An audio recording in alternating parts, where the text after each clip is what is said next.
હાટી ક્ષત્રિય યુવા સંગઠન તેમજ કરણી સેના દ્વારા મામલતદારને રોષપૂર્ણ આવેદનપત્ર આપવામાં આવ્યું।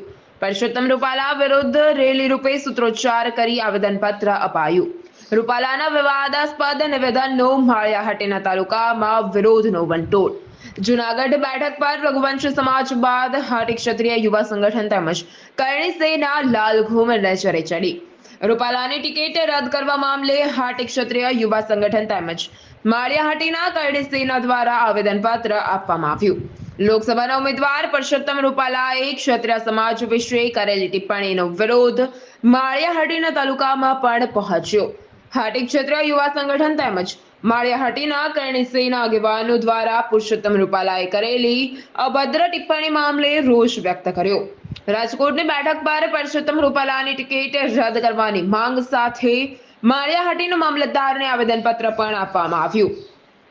આ આવેદન આપવામાં હાટી ક્ષત્રિય યુવા સંગઠન તેમજ કરણી સેના સહિત વિવિધ સંગઠનના સામાજિક આગેવાનો, વડીલો અને યુવાનો બહોળી સંખ્યામાં જોડાયા હતા।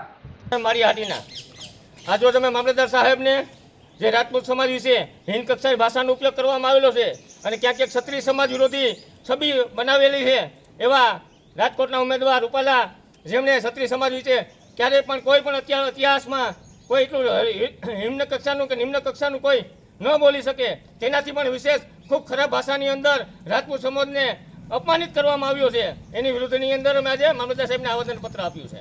આ સમાજ, રાજપૂત સમાજ, આખા ભારત દેશની અંદર 20 થી 22 કરોડની વસ્તી ધરાવતો સમાજ, જેણે એક અવાજે સરદાર વલ્લભભાઈ પટેલના એક અવાજે પોતાના 562 રજવાડા ત્યાગી દીધા, પોતાની સંપત્તિ ત્યાગી દીધી, પોતાનું રાજ ત્યાગી દીધું, કારણ કે ભારતને અખંડિત બનાવવાનો હતો।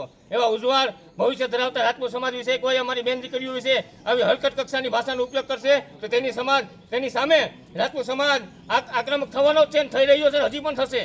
અમારી લાગણી અને માંગણી પરસોત્તમભાઈ રૂપાલાની ટિકિટ તાત્કાલિક રદ કરવામાં આવે અને તેમને અને બધે મેસેજ પહોંચાડવામાં આવે કે કોઈ પણ સમાજ વિશે આટલી હલકી કક્ષાની રાજનીતિ ન હોઈ શકે। પ્રતાપ સિસોદિયા, મહાદેવ ન્યૂઝ, માળિયા હાટીના।